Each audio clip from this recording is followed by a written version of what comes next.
पिता, पुत्र और पवित्र आत्मा के नाम पर आमीन। मेरे प्यारे दोस्तों, आप सबों को पिता परमेश्वर के प्यार में बुला रहा है।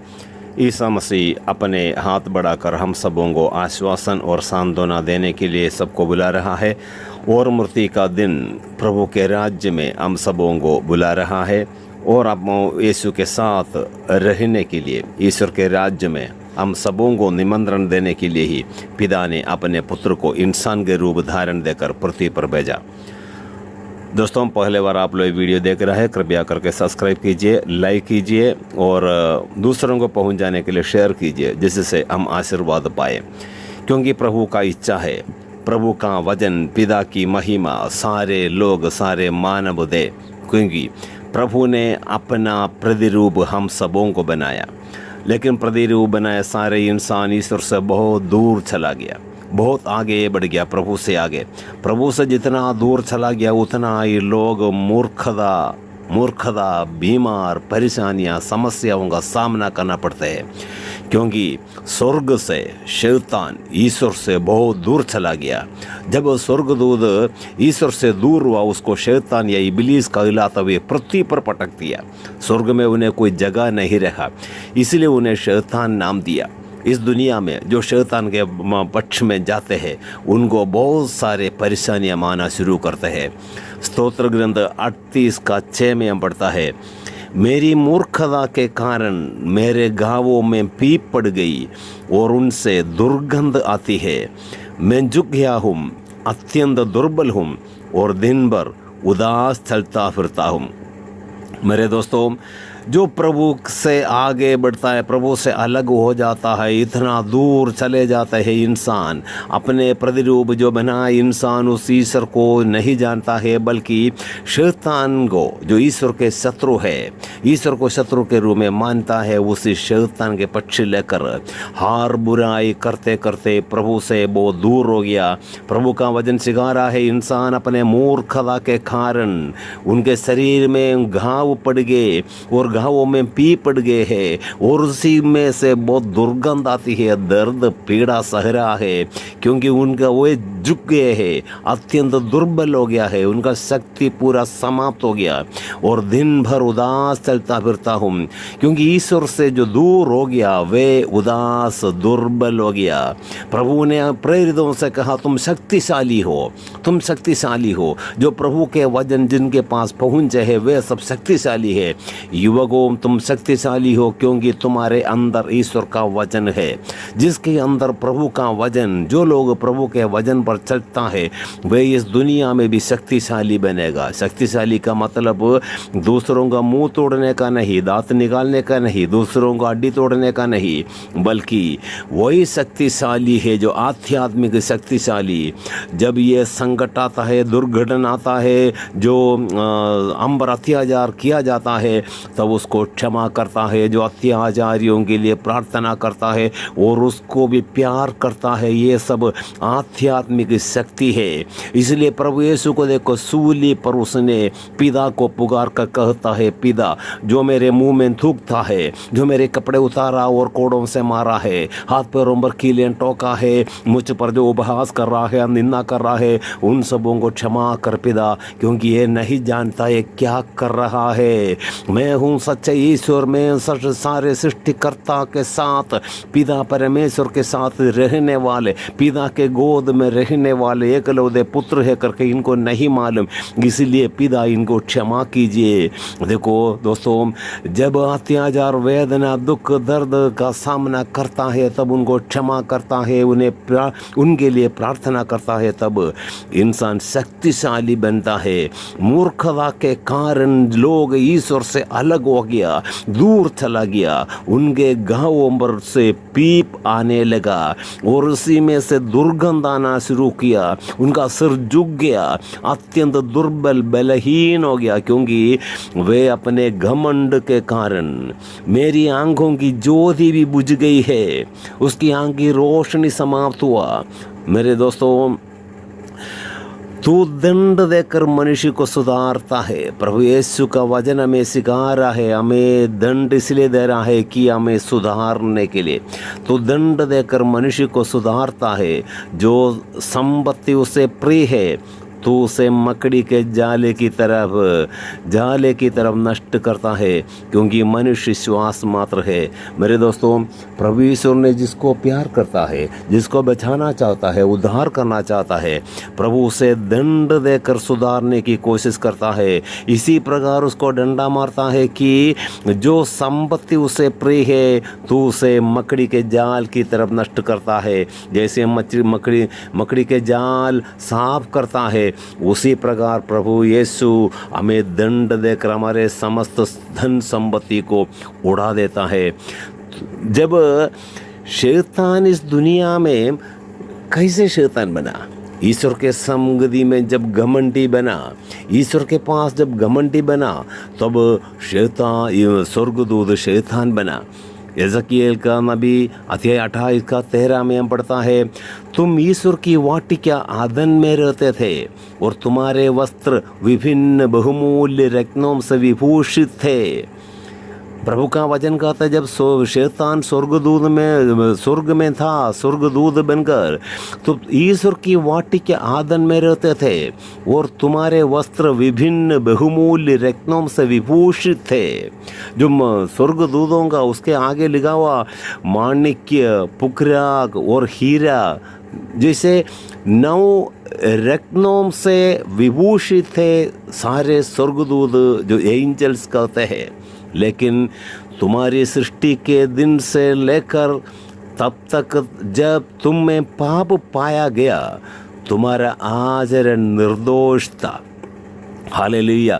जो शैतान में बदल गया सारे स्वर्गदूत, उसने जब उसकी सृष्टि के दिन से लेकर तब तक जब तुम में पाप पाया गया, तुम्हारा आचरण निर्दोष था, वे निष्कलंक था स्वर्गदूत। लेकिन जब पाप पाया गया, घमंड उसके अंदर आया, वे ईश्वर के संगति में विनम्र ना हुआ, उसी टाइम उसके अंदर निर्दोष, उससे पहले तब तक जब तक पाप नहीं पाया तब तक उसका आचरण निर्दोष था। अपनी सुंदरता के कारण तुम अहंकारी हो गए। देखो, स्वर्गदूतों में कुछ झुंड अपने सुंदरता के कारण अहंकारी हो गए। देखो, आज भी इस दुनिया में कुछ सुंदरी लोग अपने सुंदरता के कारण घमंड करते हैं। अपने सुंदरता में, अपने खूबसूरत को देकर घमंडी बनता है। अपने वैभव के कारण तुमने अपनी बुद्धि का दुरुपयोग किया। देखो, उसका वैभव के कारण स्वर्गदूतों को जो ज्ञान मिला, ईश्वर को पाया, ईश्वर का शक्ति को उसको मिला, देखा था। इसी कारण अपने वैभव के कारण तुमने अपनी बुद्धि का दुरुपयोग किया।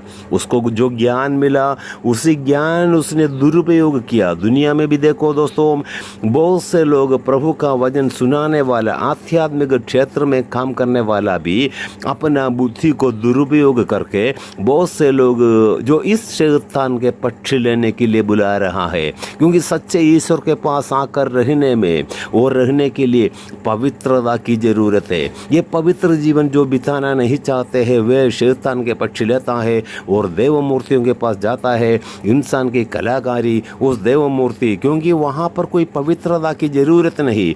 लेकिन सच्चे ईश्वर कहता है, मैं पवित्र हूँ, इसलिए तुम पवित्र बनो। ये पवित्र बनना नहीं चाहता है लोग, इसलिए वे शैतान की पक्ष लेकर ईश्वर से बहुत अलग हो जाता है। Hallelujah, hallelujah. जब इसी प्रकार शैतान का पक्ष लेने वाला, जो हर बुराई करते, उल्टा पुल्टा धंधा करने वाले, जब मरेगा ना, प्रभु का वचन सिखा रहा है। इसहाक का ग्रंथ 14:9 में कहता है, तुम्हारा स्वागत करने के लिए अधोलोक में हलचल मच रही है। तुम्हारा स्वागत करने के लिए अधोलोक में हलचल मच रही है। प्रेतात्माएं और पृथ्वी के शासक तुम्हारा अभिनंदन करने जगाए जा रहे हैं, जो राष्ट्रों के राजा थे।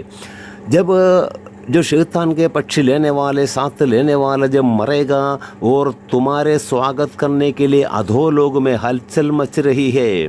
प्रेतात्माएं और पृथ्वी के शासक तुम्हारे अभिनंदन करने जगाए जा रहा है। जो राष्ट्रों के राजा थे उन्हें अपने आसनों से उठाया जा रहा है।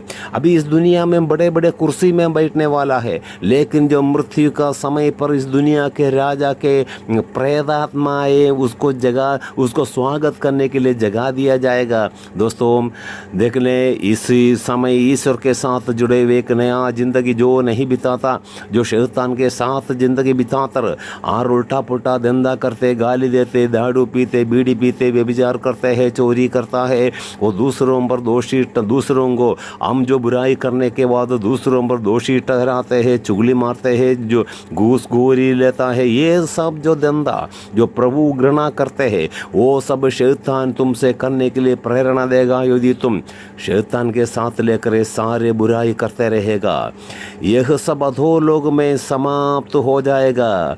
अब कीड़े तुम्हारे बिछैना है और केचुए तुम्हारे ओढ़ना। देखो पवित्र वचन इसहाक का ग्रंथ 14:11 में लिखा है, तुम्हारा वैभव, तुम्हारी सारंगियां का संगीत, यह सब अधोलोक में समाप्त हो गया है। अब कीड़े तुम्हारे बिछौना है और केचुए तुम्हारा ओढ़ना। हालेलुया। मेरे दोस्तों, इसी जगह पर ना जाने के लिए आप प्रार्थना करें और प्रभु यीशु के साथ जुड़े हुए एक नया ज़िंदगी बिताने के लिए कोशिश करें, क्योंकि जो प्रभात तारे, उषा के पुत्र तुम आकाश से कैसे गिरे, जो शैतान कैसे गिरा, क्योंकि उसके अंदर घमंड आया। जब तक पाप नहीं पाया तब तक उसने निर्दोष था। ये कभी हम भी इसी प्रकार जो बुराई करने से पहले, हमारे अंदर पाप पाने से पहले, जो गलत रिश्ता में जाने से पहले, गलत दोस्तों के संगति करने से पहले हम भी निष्कलंक था। लेकिन जब हम घमंडी बना और पैसा हमारे पास आया, हमारे वैभव के कारण, हमारे सुंदरता के कारण हम घमंडी बना और ईश्वर से अलग होकर शैतान के साथ देना शुरू किया और तुम अधोलोक में तुम्हारा जिंदगी समाप्त हो जाएगा। मेरे दोस्तों, इस अधोलोक में जहाँ पर कीड़े तुम्हारे बिछौना होगा और केचुए तुम्हारा ओढ़ना होगा, उस जगह पर ना जाने के लिए मेहनत करे और प्रार्थना करे। स्वर्गराज बलवान अपना बल से वहाँ पर प्रवेश करता है। इसलिए मेरे दोस्तों, क्षमा करें, प्रार्थना करें और प्रभु यीशु से कृपा मिलने के लिए, प्रभु यीशु की कृपा हम पर आने के लिए हम प्रार्थना करें। यह प्रभु यीशु हमें ऐसे आशीष बरसा दे प्रभु। जो इस वचन सुन रहा है उन सबों को भी ऐसा आशीष और कृपा दान दे प्रभु, और बुराई से दूर रहे। हमारे वैभव, हमारे सुंदरता, हमारे धन संपत्ति, हमारे शक्ति, इन पर हम घमंड ना करें, बल्कि आपको महिमा दे सके। ईसा मसीह आपने क्रूस में दुर्बल जैसे रहकर सबों को क्षमा करके प्रार्थना किया। यही आध्यात्मिक शक्ति आपने प्रकट कराया सूली पर। इसी प्रकार आध्यात्मिक शक्ति से हमें भर दीजिए प्रभु। हर एक व्यक्ति को क्षमा करने, हर एक व्यक्ति को प्यार करने, हर एक व्यक्तियों के लिए प्रार्थना करना हमें सिखा दीजिए प्रभु, कि हमारा स्वदेश स्वर्ग है, यह विश्वास करते हुए इस पृथ्वी पर जीने की कृपा हम सबों को दे। जो इस वचन सुनता है, सब्सक्राइब करता है, लाइक करता है, शेयर करता है, उन सबों को विशेष आशीष दे प्रभु, और आपके साथ जुड़े हुए एक नया जीवन इन सबको दे प्रभु। पिता, पुत्र और पवित्र आत्मा के नाम पर आमीन।